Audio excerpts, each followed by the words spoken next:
अस्सलाम वालेकुम नाजरीन, आदाब। आप देख रहे हैं यूनिवर्सल न्यूज टाइमलाइन और मैं हूं आपका मेजबान एहसानुल हक इनकलाबी। आज हमारे साथ जुड़ चुके हैं मेंढर से जानी मानी शख्सियत, सोशल एक्टिविस्ट, यूथ लीडर, जितना कहें उतना कम, क्योंकि ये मेंढर के हर जो सोशल इशू है उसको उठाते आ रहे हैं। दिलशाद कादरी जी की बात कर रहा हूं मैं। दिलशाद कादरी जी, आपका बहुत बहुत वेलकम है। Thank you so much brother. जी दिलशाद कादरी जी, जैसे कि आपको पता है कि जम्मू कश्मीर के अंदर डीडीसी के इलेक्शन जोरों शोरों से चल रहे हैं। उसी को लेकर हमारे जो मेंढर है, मेंढर के अंदर भी 5 ब्लॉक्स हैं, तो हर जगह से कुछ नए चेहरे, कुछ पुराने चेहरे सामने आ रहे हैं। तो मैं पूछना चाहूंगा कि as a youth, as a social activist, आपके क्या नजरिए हैं डीडीसी इलेक्शंस को लेकर? देखिए, सबसे पहले तो आपकी टीम और आपका बहुत मैं शुक्रगुजार हूँ कि आपने मुझे वक्त दिया।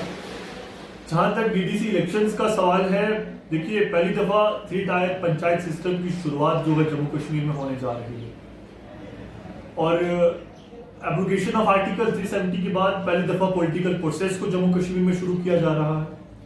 तो इसका जो हर एक यूथ है, हर नौजवान है, इसका वेलकम करता है। जहाँ तक आपने सवाल किया डीडीसी इलेक्शंस को लेकर, क्योंकि मैं यूथ से बहुत जुड़ा हूँ, उनके इश्यूज उठाता हूँ, आपके सामने रहा है, मीडिया के सामने रहा है किस तरह हम लोग जो सोशल एक्टिविज्म करते हैं। तो यूथ इस डीडीसी इलेक्शंस को लेकर मैं कहूँगी बहुत एक्साइटेड है। बहुत कॉन्स्टिट्यूंसीज में तो इलेक्शन हो चुके हैं। जो हमारी मेंढर कॉन्स्टिट्यूंसीज हैं, 5 कॉन्स्टिट्यूंसीज बनाई गई हैं, उनमें इलेक्शन होने जा रहे हैं। तो यहाँ पे यूथ बहुत एक्साइटेड है इलेक्शंस को लेकर, क्योंकि देखिए, अगर हम सारे यहाँ पे जो बेसिक फैसिलिटीज हैं, बुनियादी मुद्दे हैं जो यहाँ पे, आज भी 70 साल आज़ादी को हो चुके हैं, मगर आज भी जो बुनियादी मुद्दे हैं वो हल नहीं हुए हैं लोगों के। आज आप देखते होंगे आए दिन इन सारे इश्यूज पे आवाज उठाई जाती है। इसलिए मैं ये समझता हूँ कि नौजवान और लोग इसलिए एक्साइटेड हैं कि कहीं ना कहीं वो एक बदलाव चाहते हैं, चेंज चाहते हैं कि कोई ऐसे चेहरे लाए जाए जो इतने सालों से, इतने वक्त से जिन लोगों को हमने इक़्तिदार में बिठाया, उन्होंने वो मुद्दे हल नहीं किए, तो ऐसे लोगों को सामने लाया जाए जो ये सारे इश्यूज को सॉल्व करें। जी दिलशाद जी, बताएं कि ये जो डेवलपमेंट को लेकर जैसे कुछ नए चेहरे सामने आए हैं, उन्होंने भी डेवलपमेंट के ही सबसे पहले वादे किए हैं। उन्होंने अपने मैनिफेस्टो, अपने मंशूर में यही रखा है कि हम रोड्स बनाएंगे, हम पानी देंगे, हम बिजली देंगे। तो आपको नहीं लगता कहीं ना कहीं आने वाले पिछले जो पॉलिटिशियंस थे उनके भी यही वादे थे? तो उसको लेकर आप क्या कहेंगे? देखिए, मैं आपको बड़ा ऑनेस्टली कहना चाहूंगा कि मेंढर के अंदर एक बहुत बड़ा एरिया जो है वो बॉर्डर के नजदीक रहते हैं वो लोग, बहुत बड़ा एरिया है। आए दिन जम्मू कश्मीर के अंदर, मुल्क के अंदर, पूरी दुनिया में ये खबर चलती है कि आए दिन मेंढर के अंदर शेलिंग्स होती हैं, यहाँ पे आए दिन लोग मरते हैं, आए दिन इंजरीज की खबर आती है। मगर वहीं सेंट्रल गवर्नमेंट से भी बहुत सारा पैसा बंकर्स के लिए आया, और अगर आप जाकर देखते भी होंगे और अगर जाकर देखें तो हकीकत यह है कि आज भी 70 साल के बाद लोगों की हिफाजत के लिए बॉर्डर पे बंकर्स नहीं है। और जो बंकर्स बनाए गए हैं उनकी हालत जो है वो है कि वो गोलीबारी से मरे ना मरे, उन बंकर्स में रह के मर जाएंगे। ये बंकर्स की हालत। डेवलपमेंट की बात मैं कर रहा हूं। बिजली की अगर मैं बात करूं तो मेंढर के अंदर 24 घंटे बिजली नहीं चलती। जो चलती है उसमें भी अनशेड्यूल्ड पावर कट्स होते हैं। अगर पानी की बारिश की एक बूंद गिरेगी तो फिर समझ लीजिए कितने दिन बिजली नहीं आएगी, वो आपके सामने है। यहाँ पे 70 से ज्यादा गांव है। अगर इन विलेजेस की बात करें, इन पंचायत की बात करें, आप आए दिन देखते हैं कि आज भी ऐसे एरियाज हैं जहां पे लोग जो हैं वो 5-5 किलोमीटर दूर पैदल चल के औरतें पानी लाती हैं। अगर आप एजुकेशन की बात करें, यहाँ पे ऐसे स्कूल्स हैं जिनको 40-40 साल हो गया, वो आज भी प्राइमरी स्कूल्स हैं, उनको हाई नहीं किया गया। और इतनी बड़ी बड़ी बिल्डिंग से 10 बच्चे नहीं हो पढ़ाने, क्यों? क्योंकि इंफ्रास्ट्रक्चर नहीं है। आज ये एजुकेशन की हालत में आपको ग्राउंड रियलिटी में बता रहा हूं। उसके साथ अगर मैं बात करूं इसकी रोड्स की, तो रोड्स की हालत ये है, आप जैसे ही मेंढर में एंट्री करते हैं, आप जैसे ही बीजी से शुरुआत करें, तो बीजी में जैसे ही आपको झटके लगने लगे तो आपको एहसास हो जाएगा कि आप मेंढर में आ चुके हैं, मेंढर में आपकी एंट्री हो चुकी है। ये डेवलपमेंट रोड्स की है। अगर मैं यूथ के लिए बात करूं तो देखिए, 1.5 से 2 लाख पॉपुलेशन है। आए दिन ड्रग्स में सबसे ज्यादा यूथ इन्वॉल्व हो रहा है यहाँ पे। आपने देखा होगा कि यहाँ पे करोड़ों का 25 करोड़ से ज्यादा का ड्रग्स पिछले महीने में पकड़ा गया, वो आपके सामने है। तो ये यहाँ के यूथ की हाल है। मगर पूरे मैहर के अंदर एक स्पोर्ट्स स्टेडियम तक नहीं है, एक स्पोर्ट्स स्टेडियम तक नहीं है।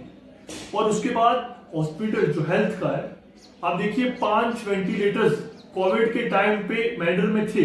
5 वेंटिलेटर्स होने के बावजूद वो फंक्शनल नहीं थे। अगर कोविड के वक्त पे ये जो वेंटिलेटर्स है फंक्शनल नहीं होंगे तो कब फंक्शनल होंगे?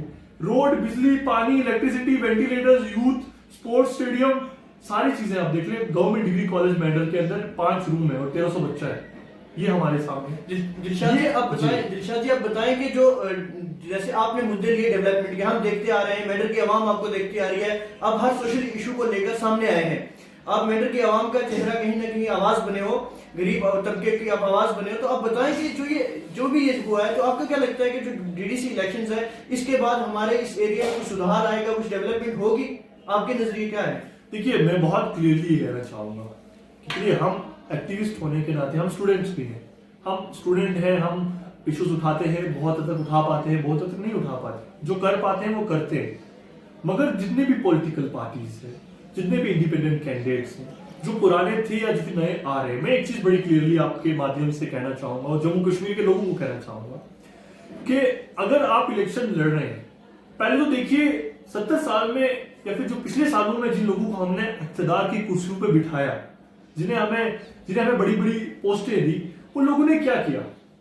वो हमें उसका जो है उसको हमें हिसाब लगाना चाहिए। हमें अपनी बिजली, पानी, रोड, जैसे मैंने बताया क्या हाल है, ये सारी चीजें देख के हमें बदलाव लाना चाहिए, चेंज लाना चाहिए।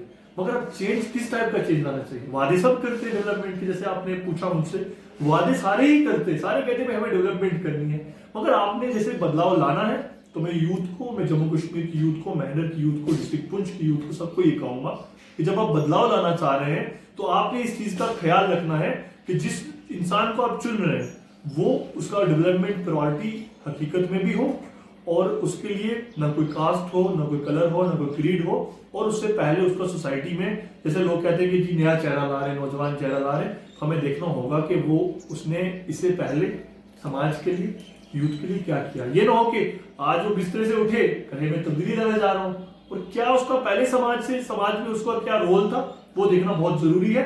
और मैं एक चीज और कहूंगा, हमें नौजवानों को यह भी डर है कि लोग यहाँ मंत्री और एमएलए बनकर कुछ नहीं कर सके तो खैर डीडीसी का मेंबर बन के क्या कर लेंगे। तो ये भी ख्वाहिशात तो है ही हमारे अंदर।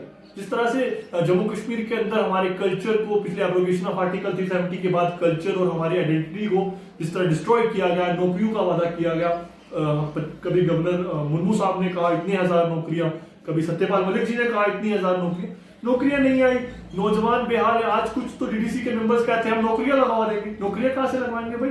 वादे होने चाहिए। मगर मैं आपको ये भी बताना चाहूंगा कि कहीं ना कहीं बहुत सारे ऐसे लोग हैं जो आज भी कास्ट और कॉम्युनल पॉलिटिक्स करते हैं और जो बुनियादी मुद्दे हैं उन पे बात होती है। जी आप बताएं कि जो गुपकार डिक्लेरेशन हुआ है जम्मू कश्मीर में डीडीसी इलेक्शन से पहले, तो उनका दावा है कि हम जो है गुपकार अगर बाजी मार जाती है तो हम 370 वापस लाएंगे, स्टेट का जो है हम वापस लाएंगे, जम्मू कश्मीर को स्टेट का जो ओहदा दिलाएंगे। तो इस नजरिए से आपको क्या लगता है कि क्या वाकया ही जो है अगर गुपकार डिक्लेरेशन बाजी मार जाता है तो ऐसा कुछ होगा? देखिए, मुझे ऐसी आगे थोड़ी सी हकीकत ये है कि मैं एक सीधी बात करने वाला एक बंदा हूँ।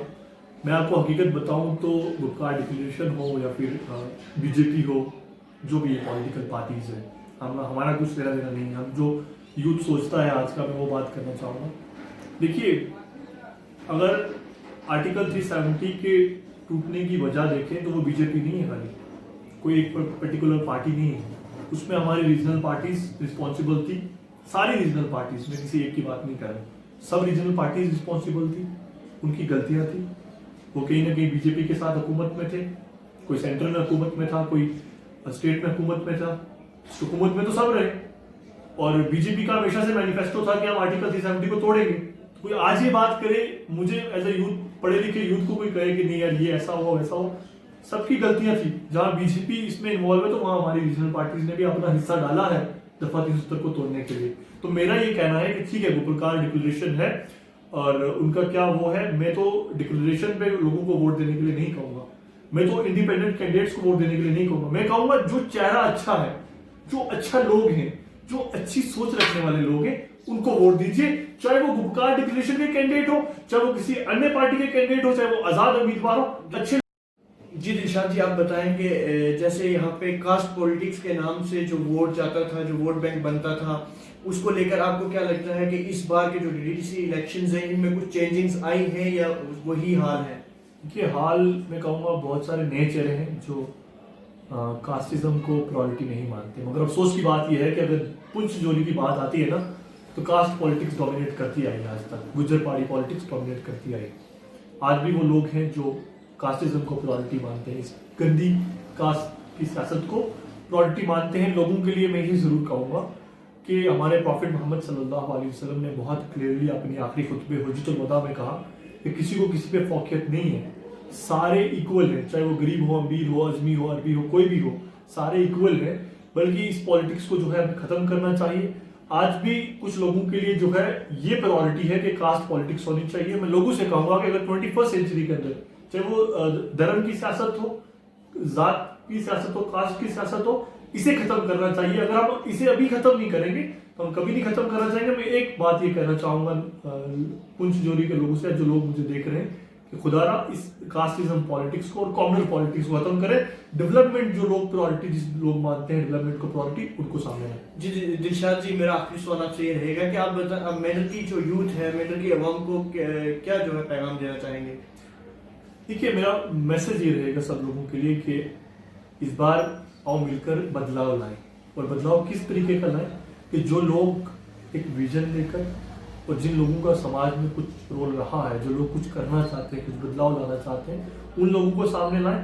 बिना कास्ट से, बिना रिलीजनिज्म, कम्युनिज्म देखे कि कहा यार ये किसी धर्म का है, किसी अलग धर्म का है, किसी अलग कास्ट का है, ये सब चीजों को हटकर अच्छे चेहरों को सामने लाएं। तब हमारी जाके डेवलपमेंट होगी। तब हमारी जो मैं सिंपली कहूँ तो जो लोग डेवलपमेंट को प्रायोरिटी मानते हैं, उन लोगों को सामने लाने का। ये थे हमारे साथ मेंढर से जाने माने social activist, youth leader Dilshad Qadri ji, जिनका वाज़िया तौर कहना था कि किसी ऐसे चेहरे को सामने लाएं जो डेवलपमेंट को प्रायोरिटी दे, जो डेवलपमेंट की बात करे, जो गरीब आवाम की बात करे। वो उन्होंने साफ वाज़िया तौर पर कहा कि किसी पार्टी को ना देखें, किसी मजहब को ना देखें, मजहब मिल्लत से हटकर उस बंदे को देखें कि जो डेवलपमेंट को प्रायोरिटी देता है। बहुत बहुत शुक्रिया दिलशाद जी आपका हमारे साथ जुड़ने के लिए। Thank you so much. बहुत बहुत शुक्रिया आपका यूनिवर्सल न्यूज़ टाइमलाइन के साथ जुड़ने के लिए। मिलते हैं किसी और दिन किसी नई शख्सियत के साथ।